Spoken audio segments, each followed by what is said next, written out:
다음은 우리 청동기, 철기 마저 공부를 해보도록 하겠습니다.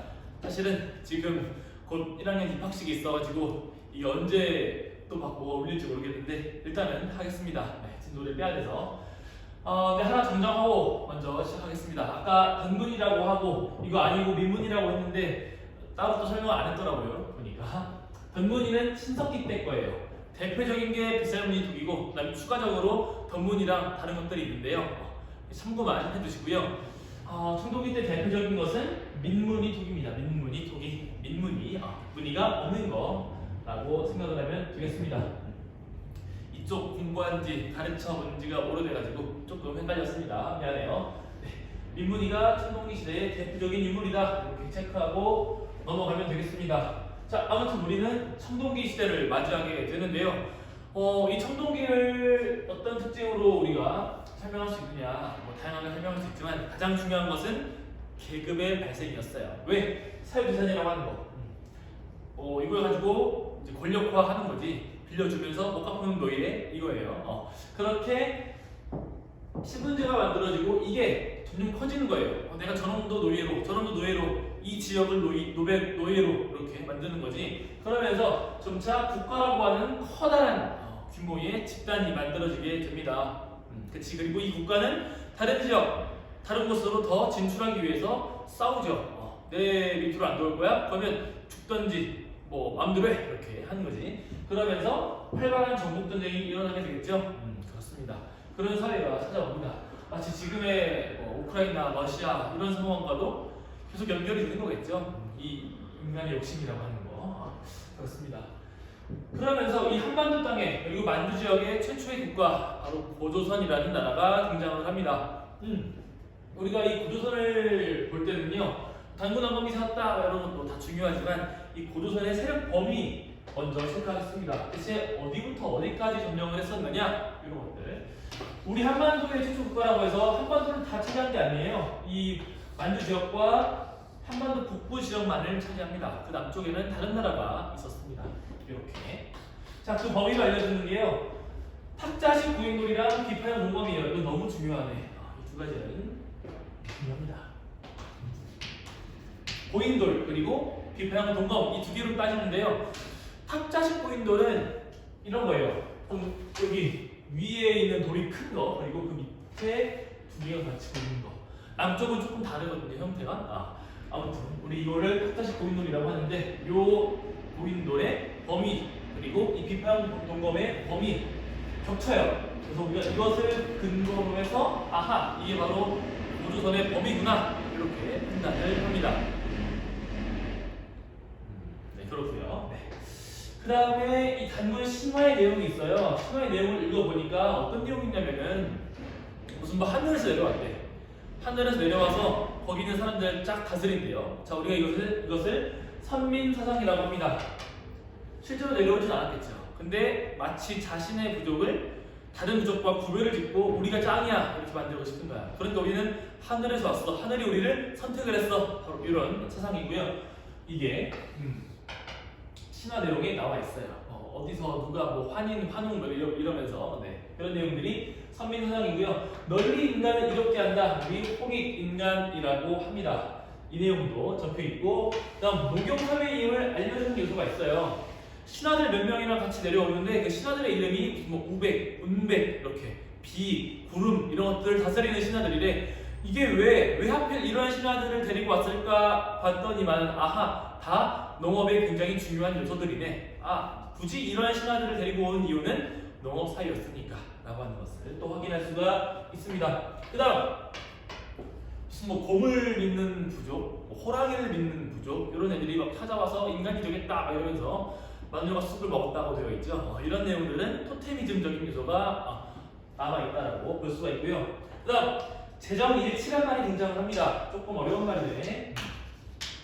제정일치는 제사와 종교가 일치한다. 제사를 다스리는 사람과 정치를 하는 사람이 일치한다. 내가 왜 같은 말을 두 번 썼을까? 제사와 종교는 같은 건데 제사와 정치를 다스리는 인물이 동일하다 이런 말이에요. 제사는 단군이라는 이름 이 단군이라는 이름이 그 종교를 다스리는 그런 느낌의 이름이고요. 왕검이라고 하는 게 정치예요. 근데 이 단군 왕검은 한 명의 인물에게 붙여져 있는 이름이지, 이걸 통해서 우리가 아하, 이때 당시에는 재정일치였구나 이렇게 알 수가 있습니다. 단군 왕검이라는 이름 하나만으로 그런 것들을 추측해 볼 수가 있는 거예요. 네. 다른 우리 세계사 교육 때에는 아닌 지역들도 있었어요. 물론 4대 문명 때는 거의 대부분 왕 종교도 다스리긴 했지만 우리 이슬람 이런 거 공부할 때 칼리프가 있었고 술탄이 따로 있고 이런 경우도 있었잖아요. 마치 그런 경우들 떠올리면은 재정일치였구나 비교해서 알 수가 있습니다. 자, 그리고 이제 국가가 만들어졌으니까 법이 필요해. 그냥 말로만 통치할 수가 없어. 여러 지역들, 여러 사람들을 통치해야 되니까. 그래서 8가지의 법을 만듭니다. 우리가 8조법이라고 합니다. 이 내용을 읽어봤더니 사람을 괴롭혀서 때렸어. 그러면은 너는 곡식으로 갚아, 돈으로 갚아. 아하, 당시에 뭔가 사유재산이라고 하는 게 존재했구나 라고 하는 걸 알 수 있고요. 사람을 죽인 자는 사형에 처한다. 이런 건 뭡니까? 생명을 중요시해야겠다 라고 하는 거 알 수 있고, 또 다치게 했을 경우에 어떤 뭔가 잘못을 했을 경우에 노동력을 바치는 그런 내용들도 들어가 있습니다. 그래서 노동력도 중요시 여겼구나 이런 거 함께 추측을 할 수 있습니다. 우리 교과서 17쪽 그런 부분들에 나와 있고요. 이게 고조선의 전반적인 내용들이에요. 이거 썼는데 우리가 단군 조선 때의 이야기예요. 단군 조선. 그 말은 뭐냐면은 이 고조선도 조금 구분을 해야 되는 거예요. 봅시다. 단군 왕검이 세운 조선을 우리가 단군 조선이라고 얘기를 하고요. 그다음 시기가 지나면은 바뀌어요. 바로 위만 조선이라고 하는 새로운 시대가 찾아오게 됩니다. 어떠니만은 이 고조선이 한창 잘 나가고 있을 때 중국에서는 여러 다른 일들이 벌어지고 있었습니다. 우리 작년에 배웠던 내용 뭡니까? 바로 춘추 전국 시대라고 해서 막 서로 이 중국 영토를 먹겠다고, 내가 1인자가 되겠어 이러면서 막 싸우기 시작을 하지.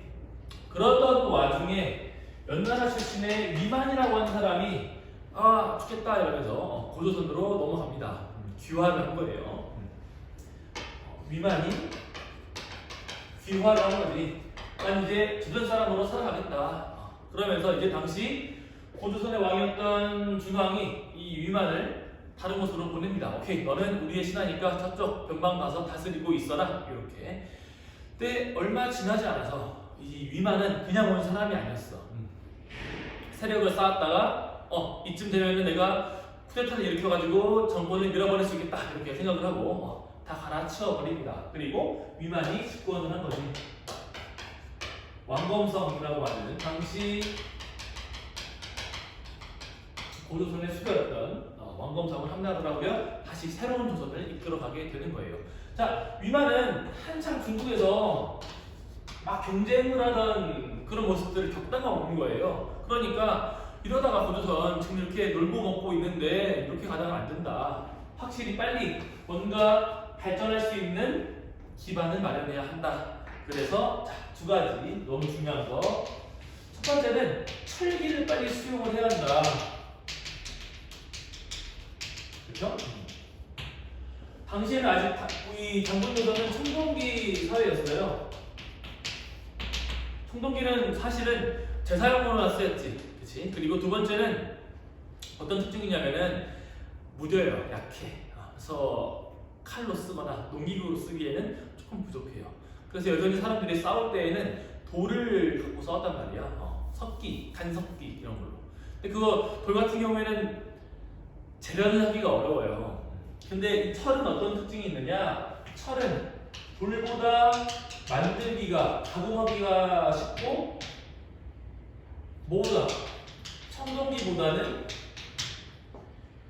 강했고, 뭔가 잘못 그린 것 같은데? 그죠? 청동기보다는 강하고 돌보다는 재련하기가 쉬웠던 게 철기예요. 그러니까 이걸 가지고 농기구를 만들거나 혹은 무기를 만들면은 이건 대박이다 이런 거지. 그래서 철기를 본격적으로 수용을 합니다. 두 번째는 중개무역을 통해서 경제적으로 성장을 하게 됐는데요. 이 중개무역이라고 하는 건 뭐냐면은 중간에서 수수료를 받는 거예요. 사실 이런 방식의 상임이라고 하나? 이런 방식의 경제 성장은 도움이 많이 되지. 내가 그냥 뭔가 생산을 하거나 이런 게 아니라 중간에 껴가지고 돈을 챙겨가는 거니까 조금 편하게 돈을 축적할 수 있는 수단이 될 수가 있습니다. 보니까 고조선은 이렇게 세력 범위를 형성하고 있었고, 이 고조선 남쪽에 진이란 나라가 있었어요. 그리고 당시 위만이 집권을 하고 통치를 하고 위만조선을 이끌어갈 때에는 중국이 한 나라였어요. 통일이 됩니다. 이 세 나라가 서로 교역을 하겠죠. 그렇죠? 이렇게 고조선과 진, 한과 진 이렇게 교역을 할 거예요. 가까운 나라들이니까. 그런데 이 고조선이 딱 보니까 이 중간에서 한과 진 사이에서 통유를 좀 걷자 이런 거지. 그러면은 꽤나 돈이 짭짤하겠는데 이런 겁니다. 그래서 중간에서 돈을 챙겨 먹기도 하고, 또 진나라한테 500원에 사온 것을 한나라에 5,000원에 팔고, 한나라에서 10,000원에 사온 거를 진나라에 10만원에 팔고, 뭐 이런 식으로 중간에서 차익을 본 거죠. 이걸 우리가 중개무역이라고 합니다. 고조선은 이런 방식으로 경제 성장을 하게 됩니다. 근데 이렇게 되면은 누가 안 좋아하겠어요? 진나라나 한나라가 싫어하겠지. 저 고조선은 대체 뭐길래 중간에서 저렇게 이러면서. 그래서 한 무제 때 우리 한나라 무제는 어떤 인물이었지? 작년에 기억납니까? 네. 바로 영토확장을 굉장히 적극적으로 활발하게 했던 인물이었습니다. 그래서 장건의 비단길 막 이러면서 기억이 날 거예요. 흉노랑도 싸우고. 이 한무제 때 멸망해요. 버티지 못하고 고조선이 멸망을 당합니다. 그리고 세워진 게 한사군이라고 해서 이 한반도 만주 땅에 한나라의 행정구역 9년이 설치가 되는 거죠. 그래서 남만군, 인번, 진번, 임둔진번 이렇게 만들어지게 됩니다. 이렇게 고조선은 이제 역사 속으로 사라지게 되는 거죠. 그래서 우리가 구분을 좀 해야 돼요. 단군조선 때 방금 봤던 그 특징들 있었지. 팔족법, 그리고 또 뭐였지? 그렇죠? 단군 신화, 그리고 고조선의 세력 범위 이런 것들. 이건 전반적으로 기억을 해야 될 것이고, 단군조선은 기본적으로 청동기 문화를 기반으로 하고 있었다. 이런 것들 기억을 해야 됩니다. 그리고 시간이 지나면서 위만이라는 사람이 들어오고 나서부터는 우리가 위만조선이라 부르는데, 그때부터는 철기를 본격적으로 쓰기 시작을 했더라. 이렇게 또 기억을 해야겠지. 두 가지. 하나는 철기, 하나는 중개무역이라고 하는 거. 결과적으로 한나라에게 한 무제 때 멸망을 당하더라. 이렇게 기억을 하겠습니다. 그래서 고조선을 그냥 청동기 시대의 국가였다, 청동기를 기반으로 한 나라였다 이렇게만 알고 있으면 틀려요. 초반에는 청동기, 나중에는 철기, 이 두 가지가 같이 들어가 있는 국가였습니다. 네, 그렇게 알고 있으면 되겠습니다. 이 와중에 이제 멸망한 뒤에 한나라가 통치를 했는데요. 사실은 한나라도 무제 때 이후로는 서서히 흐물흐물 무너져 내리기 시작을 하거든요. 그러면서 이 변방에 있었던 이 땅들에서 다시 또 나라가 만들어지고 활동을 하게 됩니다. 물론 철기를 기반으로 하고 있겠지. 보통 우리가 여러 나라의 성장이라는 이름으로 설명을 해요. 왜냐면은 굉장히 많거든요. 그래서 우리 이 부분은 따로 또 한번 끊고 설명하도록 하겠습니다.